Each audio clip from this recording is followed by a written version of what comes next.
നമസ്കാരം, മലയാളി വാർത്തയിലേക്ക് സ്വാഗതം. രാജ്യങ്ങളെ ഒന്നൊന്നായി ഈ യുദ്ധത്തിലേക്ക് വലിച്ചിഴയ്ക്കുന്ന നെറികെട്ട കളി ഇറാൻ പുറത്തെടുത്തിരിക്കുകയാണ്. യുദ്ധം കൊടുമ്പിരി കൊണ്ടിരിക്കുമ്പോൾ ചില കുതന്ത്രങ്ങൾ കൂടി പയറ്റുകയാണ് ഇറാൻ ഇപ്പോൾ. പശ്ചിമേഷ്യയിൽ യുദ്ധം കൊടുമ്പിരി കൊള്ളുന്നതിനിടെ ഇസ്രയേലിന് നേരെ വിക്ഷേപിച്ച ബാലിസ്റ്റിക് മിസൈലുകളിൽ ഇന്ത്യ ഉൾപ്പെടെയുള്ള രാജ്യങ്ങൾക്ക് നന്ദി രേഖപ്പെടുത്തി ഇറാൻ. പ്രതിസന്ധി ഘട്ടത്തിൽ ഇറാനോട് ഐക്യദാർഢ്യം പ്രഖ്യാപിച്ച രാജ്യങ്ങളിലെ ജനങ്ങൾക്കാണ് മിസൈലുകളിൽ സന്ദേശമെഴുതി ഇറാൻ സൈന്യം നന്ദി പ്രകടിപ്പിച്ചത്. മുംബൈയിലെ ഇറാൻ കോൺസുലേറ്റിന്റെ ഔദ്യോഗിക എക്സ് അക്കൗണ്ടിലാണ് ഇതിന്റെ ചിത്രങ്ങൾ ഇപ്പോൾ പങ്കുവച്ചിരിക്കുന്നത്.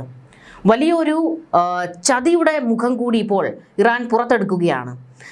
അല്ലെങ്കിൽ തന്നെ ഈ യുദ്ധം എങ്ങനെയും ഒന്ന് അവസാനിപ്പിക്കാനുള്ള നീക്കത്തിലേക്കാണ് ലോകരാജ്യങ്ങൾ എല്ലാവരും കടക്കുന്നത്. പ്രത്യേകിച്ച് ഇന്ത്യ നിരന്തരം ഇറാനുമായും അമേരിക്കയുമായും ഇസ്രയേലുമായും സംസാരിച്ചുകൊണ്ടിരിക്കുകയാണ് യുദ്ധം അവസാനിപ്പിക്കുന്നതിന് വേണ്ടി.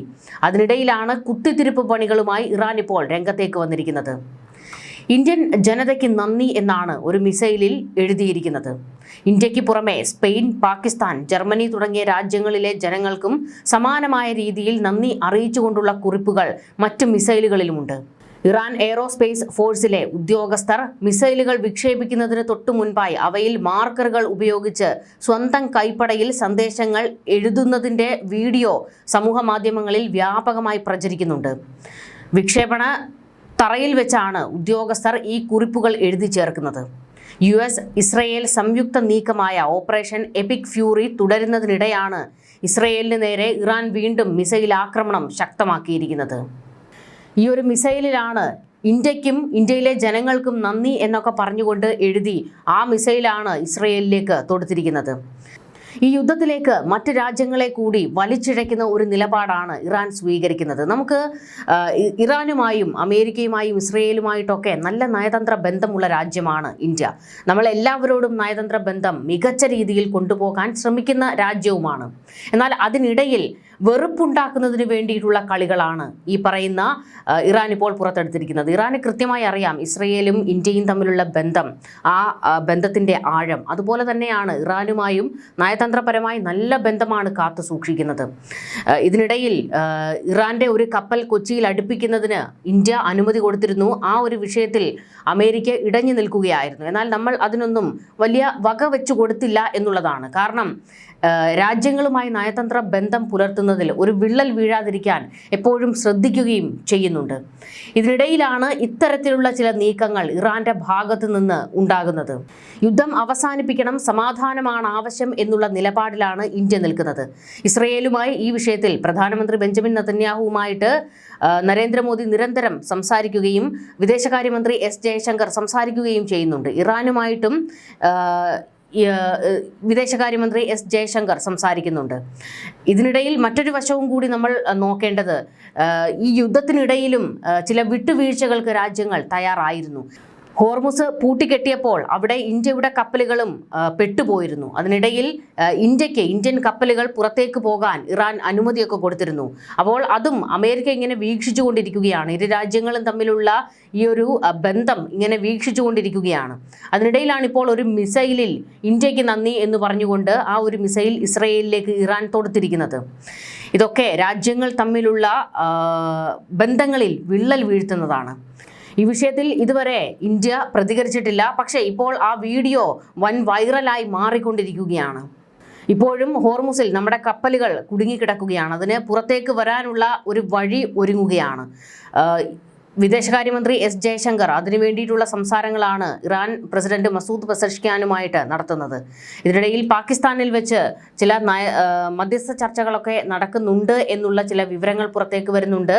പക്ഷേ അതിൻ്റെ ഒരു സ്ഥിതി വിവരം എന്താണ് എന്നുള്ളതിൻ്റെ കൂടുതൽ സ്ഥിരീകരണങ്ങളൊന്നും വന്നിട്ടില്ല.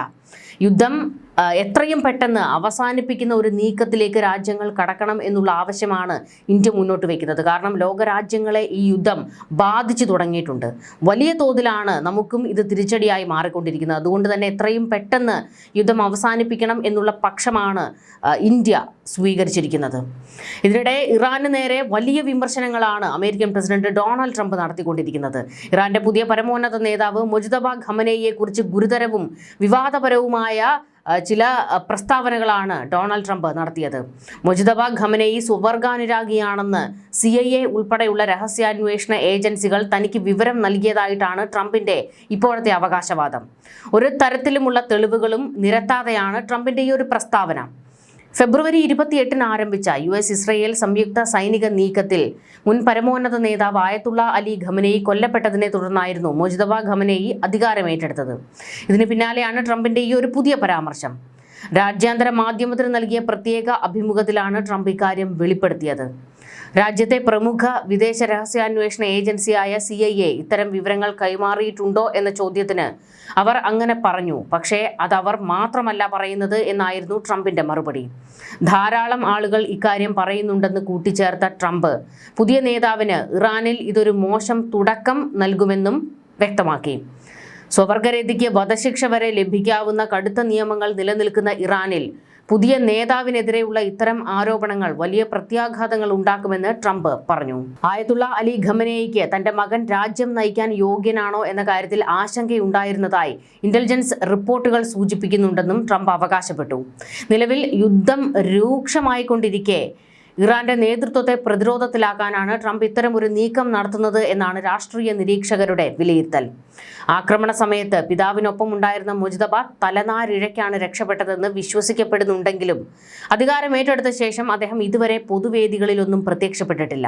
LGBTQ അവകാശങ്ങളെക്കുറിച്ച് സംസാരിക്കുന്നതിനിടെ പലസ്തീനെ പിന്തുണയ്ക്കുന്ന ഇത്തരം ഗ്രൂപ്പുകളെയും ട്രംപ് രൂക്ഷമായി വിമർശിച്ചു.